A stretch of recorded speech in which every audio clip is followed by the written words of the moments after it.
Video like जरूर कर लीजिए और ऐसे वीडियो लगातार फ्री में पाने के लिए चैनल को तुरंत सब्सक्राइब कर लीजिए और बेल आइकन को जरूर टैप कर लीजिए ताकि आगे भी सारे वीडियो आपको मिलते रहे। यूट्यूब में फॉलो करते हैं तो प्लीज ये वाला फ्री टेलीग्राम चैनल जरूर ज्वाइन कर लीजिएगा। सारे नोटिफिकेशन सारे अपडेट यहीं पे आते हैं, ध्यान रखिए। दोस्तों, स्वागत है आपका सीसेट प्रिपरेशन के इस यूट्यूब चैनल पर।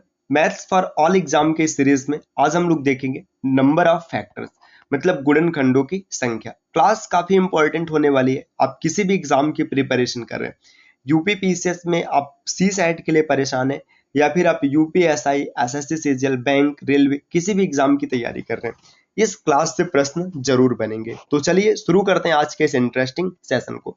तो इससे पहले आप वीडियो को लाइक कर दीजिएगा और चैनल पर अगर पहली बार विजिट किए तो सब्सक्राइब करना ना भूलिएगा। अगर आप टीम के पेड कोर्सेज को ज्वाइन करना चाहते हैं आरओ या फिर यूपी पीसीएस के कंप्लीट प्रिपरेशन के लिए, तो नीचे जो स्क्रीन पर नंबर दिख रहा है, आप इनमें से किसी भी नंबर पर कॉल या फिर व्हाट्सएप कर पेड कोर्स के बारे में जानकारी प्राप्त कर सकते हैं।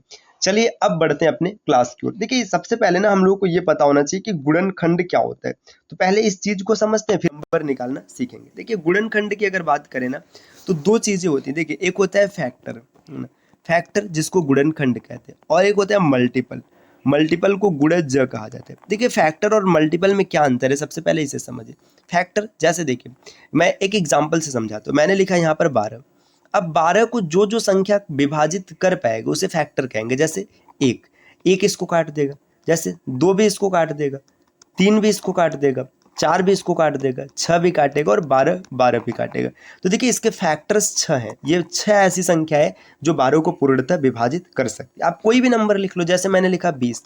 देखो, 20 को कौन कौन काट सकता है? 1 काट सकता है, 2 काट सकता है, 4 काट देगा, 5 काट देगा, 10 काट देगा और 20 काट देगा। तो ये ऐसी 6 संख्याएं जो 20 को पूर्णतः विभाजित कर सकती हैं। लेकिन मल्टीपल क्या होता है? इसका गुणा कराया जाएगा। जैसे 12 की बात करेंगे ना, तो 12 का मल्टीपल, 12 में 1 का गुणा कराओ, 12, 12 दूना 24, 12 तिया 36, 12 चौका 48। आप जहां तक चाहे इसको लिख दीजिएगा। जैसे 20 का है ना, तो 20 का मल्टीपल क्या हो जाएगा? 20 दूना 40, 20 तिया 60, 20 चौका 80। आप जहां तक चाहे वहां तक लिख सकते हैं। तो देखिए, अब यहां से एक चीज आपको समझना है कि फैक्टर की बात करें ना, किसी भी संख्या का जो फैक्टर होता है, फैक्टर निश्चित होता है। इसकी एक निश्चित संख्या होती है, 5, 6, 10, 20, 50, ये निश्चित होता है। और जो मल्टीपल होता है ये हमेशा अनिश्चित होता है। अनिश्चित बोल दीजिए या फिर अनंत बोल दीजिए। आप जितना भी मल्टीपल बनाएंगे ना, हम उसमें क्या करेंगे, उसमें एक और जोड़ देंगे। जैसे आपने बोला कि 12 के जो मल्टीपल है इनकी संख्या अनंत है, हम बोलेंगे अनंत प्लस 1, तो एक अतिरिक्त हो जाएगा। तो इसकी संख्या आप नहीं बता सकते, मल्टीपल नहीं पता है।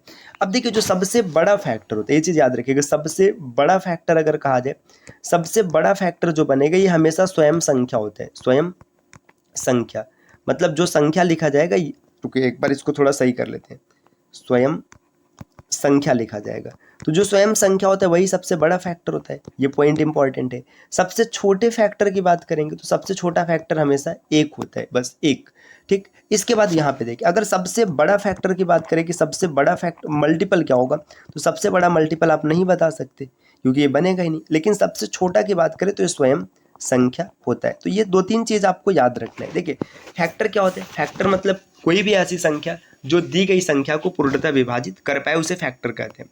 मल्टीपल की बात करें, मल्टीपल क्या होता है? मल्टीपल जो संख्या होता है उसका गुणनफल होता है। फैक्टर की संख्या निश्चित होती, मल्टीपल की संख्या निश्चित नहीं होती। सबसे बड़ा फैक्टर खुद संख्या होता है, सबसे छोटा फैक्टर 1 होता है, जबकि मल्टीपल में ये चीज नहीं है। तो उम्मीद है कि आपको फैक्टर और मल्टीपल में अंतर समझ में आ चुका होगा। अब जो फैक्टर है ना, फैक्टर का संख्या पूछा जाता है। देखो, कितने प्रकार की संख्याएं पूछी जाएंगी। आपसे पूछेगा कुल गुणनखंडों की संख्या, बताइए कुल कितने गुणनखंड है।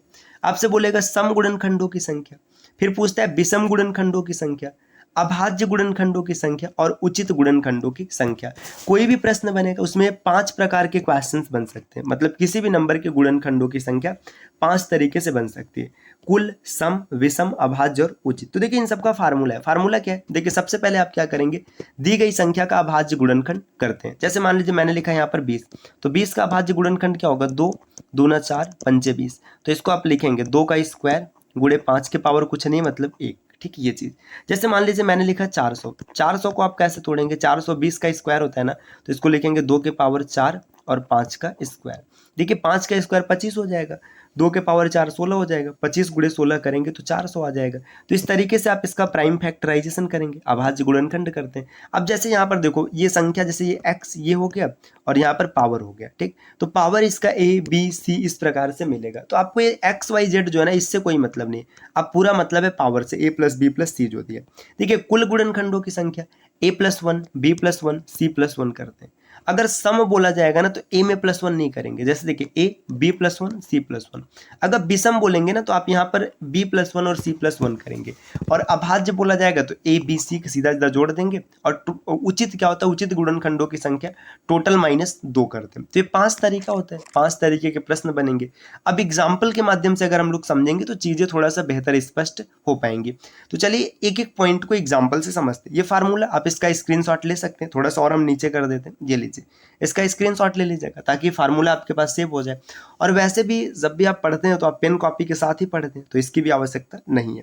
अब सीधा सीधा कुछ प्रश्न दिया, देखिए यहाँ पर जैसे बोल दिया 12। अब जितने भी प्रश्न है ना इसमें आपको सब कुछ निकालना है, कुल गुणनखंडों की संख्या, विषम की संख्या, सम की संख्या, टोटल और मतलब उचित, और इसके बाद अभाज्य। देखिए 12 का अभाज्य गुणनखंड कीजिएगा।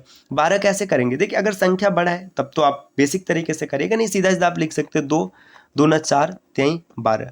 अब ये बन जाएगा 2 का स्क्वायर और गुणे 3 के पावर 1, ये चीज हो गया। आपने इसका अभाज्य गुणनखंड कर दिया। देखिए यहाँ पर पावर 2 है, यहाँ पर पावर 1 है, मतलब a की वैल्यू कितनी है, a की वैल्यू आपको मिल गया 2 और b की वैल्यू मिल गया 1। अब देखिए अगर कुल गुणनखंडों की संख्या निकालना है तो आप आराम से लिख पाएंगे 2 प्लस 1 और यहाँ पर 1 प्लस 1। देखिए 2 प्लस 1 कितना होता है 3 और 3 दूना 6। देखिए कुल गुणनखंड 6 होंगे, आप इसको लिख कर भी देख सकते हैं। देखिए 1 हो गया, 2 हो गया, 3 हो गया, 4 है, 6 है और 12 है। देखो इनकी संख्या कितनी है 6 है ना। अब अगर यहीं से बात करें कि बताइए कुल विषम गुणनखंड कितने होंगे, विषम की बात करेगा, रुकिए पहले सम को लिखते हैं फिर विषम को लिखते हैं। अगर सम गुणनखंडों की संख्या की बात करें तो आप देखिए a को डायरेक्ट लिखेंगे है ना, a सीधा सीधा रहेगा और ब्रैकेट में b प्लस 1 मतलब 1 प्लस 1। तो देखिए यहाँ पे a का मान है 2, 2 दूना 4। अब विषम की बात करेगा तो विषम आप आराम से निकाल पाएंगे, सीधा सीधा क्या होता है b प्लस 1 होता है, 1 प्लस 1 2 हो जाएगा। ऐसे भी देखिए ना अगर कुल 6 है, 6 में से 4 सम है निकाल दीजिएगा तो विषम में कितने मिलेंगे, 2 ही मिलेंगे। अब अगर इसके बाद अभाज्य गुणनखंडों की संख्या की बात करें तो 2 प्लस 1 कितने हो जाएंगे 3। और उचित की बात करेंगे तो 6 माइनस 2 मतलब 4। अब सबका मतलब देखते, देखिए कुल कितने हैं, कुल यहाँ पर 6 है, 1 2 3 4 5 6, सम इसमें 4 है। देखिए 2 4 6 12, 4 सम हो गया, 2 विषम है 3 और 1। अब इसके बाद अभाज्य की बात करें, देखिए ये अभाज्य है ना, और इसके बाद एक यहाँ पे यूनिवर्सल को प्राइम है तो इस वजह से इसको ए ही माना जाता है, अभाज्य में ही रखा जाता है। और 4 और 2 6 उचित गुणनखंड पता है क्या होता है, एक और संख्या को छोड़कर जो बचेगा उसे उचित कहेंगे। अब देखिए 20 की बात करें, 20 में क्या करना है, आप इसका फैक्टराइजेशन कीजिएगा, 2 का स्क्वायर 2 दूना 4, 4 पंचे 20। अब अगर इसमें कुल गुणनखंडों की संख्या देखेंगे तो 2 प्लस 1 3 हो जाएगा और लिखेंगे 1 प्लस 1, 1 प्लस 1 2 हो जाएगा, 3 दूना 6, कुल गुणनखंड 6 हो गया। अच्छा 6 आप चाहे तो लिख सकते, देखिए 1 हो गया, 2 हो गया, 4 है, 4 के बाद 5 है, 10 है और 10 के बाद 20 है, ठीक। इसमें सम की बात करें तो 1 2 3 4, 4 सम हो गया। विषम की बात करें तो 2 आ जाएगा। अभाज्य की बात करें तो यहाँ पर देखिए 1 2 3 3 आ जाएगा। और इसके बाद अगर उचित की बात करें तो उचित में 4 आ जाएगा। सब आराम से आप निकाल पा रहे हैं। देखिए 60 की बात करें तो 60 आप कैसे लिखेंगे, अब चीज़ों को थोड़ा सा तोड़ना सीखिए। 60 कैसे लिखेंगे, देखिए 2 3 6, ठीक, और 5 दूना 10, देखिए 6 दहा में 60 हो गया, संख्या आराम से टूट गया। 2 का स्क्वायर 3 के पावर 1 और 5 के पावर 1। अब यहाँ पर देखिए ए बी सी, ए की वैल्यू है 2, बी की वैल्यू है 1 और सी की वैल्यू है 1। अब इसमें कुल गुणनखंडों की संख्या निकालना है, देखिए 2 और 1 3, 3 दूना 6, 6 दूना 12, तो आंसर आ जाएगा 12, ठीक। अगर सम की बात करेंगे तो इसमें देखिए 2 दूना 4 दूना 8, ठीक। अच्छा ये सम कैसे आया, देखिए ए ब्रैकेट में b प्लस 1 और c प्लस 1। देखिए a का मान देखिए कि b का मान 1 है तो 1 और 1 2, c का मान 1 है तो 2 और यहाँ पर भी 2, 8 हो गया। विषम की बात करेंगे, विषम गुणनखंड कितने हो जाएंगे, विषम गुणनखंड 4 हो जाएंगे, ठीक। इसके बाद देखिए अगर हम अभाज्य की बात करेंगे तो 2 1 3 और 1 4, अभाज्य भी 4 हो जाएंगे। और उचित की बात करेंगे तो 12 में से 2 माइनस कर दीजिए, 10 गुणनखंड उचित बनेंगे, आराम से बन जाएगा। अगला प्रश्न यहाँ पर दिया 1200। देखिए 1200 की बात करेंगे तो 1200 को कैसे तोड़ना है, थोड़ा सा दिमाग लगाना है। आप इसको ना ऐसे लिख लीजिएगा, देखिए 1200 का मतलब 12 गुणे 100, 12 को तोड़ना आसान है, 2 का स्क्वायर गुणे 3, और 100 को तोड़ना भी आसान है, 5 का स्क्वायर 25 हो गया और 2 का स्क्वायर 4 हो गया, 25 चौका 100। देखिए 2 के पावर 4 यहाँ पर है, 3 के पावर 1 हो गया और 5 का स्क्वायर हो गया। अब अगर कुल गुणनखंडों की संख्या की बात करेंगे, कुल गुणनखंड कितने, तो देखिए 4 और 1 5, ठीक, 1 और 1 2, 2 और 1 3, तो देखिए 5 से 15 दूना 30, ये कुल गुणनखंड हो गया। अगर सम गुणनखंडों की संख्या को देखा जाए, सम कितने निकल कर आएंगे, तो देखिए 4 डायरेक्ट रखेंगे, है ना, 4 सीधा सीधा रखेंगे, गुणे 1 और 1 2 और 2 और 1 3, तो 4 दूना 8 3 24, ठीक। अब विषम की बात करें, अगर यहाँ पर देखिए ये 24 आ गया तो 30 में से 24 घटा दीजिएगा, 6 आ गया। इसके बाद अभाज्य की बात करें कि अभाज्य गुणनखंड कितने, तो बहुत ही आसानी से आप निकाल पाएंगे, 4 1 5 और 2 7 हो जाएगा। और उचित की बात करेंगे, उचित गुणनखंड कितने, तो 28 में से 30 में से दोगे 28, निकल गया सब, कोई दिक्कत नहीं, आसानी से आपने निकाल लिया। अगले प्रश्न को देखते हैं, प्रश्न संख्या नेक्स्ट दिया 3600। देखिए 3600 के लिए क्या करेंगे, आप इसको ऐसे सोचेगा, 36 गुणे 100, 36 आपके दिमाग में लाएगा 2 का स्क्वायर गुणे 3 का स्क्वायर, क्योंकि 9 चौका 36, और 100 लाएगा 2 का स्क्वायर गुणे 5 का स्क्वायर, 25 चौका 100, बन गया 2 के पावर 4 गुणे 3 का स्क्वायर और गुणे 5 का स्क्वायर।